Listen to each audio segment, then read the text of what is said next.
I hereby confer upon you the degree for which the faculty has certified you, together with all the rights and privileges thereunto pertaining. And I offer you my warmest congratulations.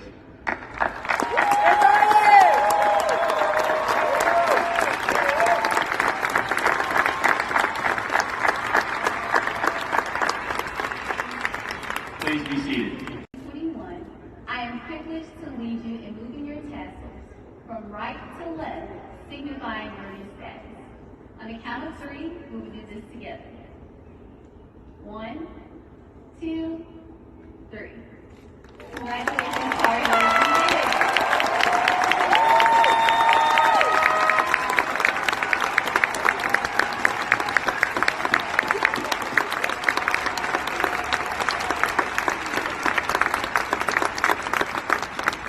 Thank you, Chris.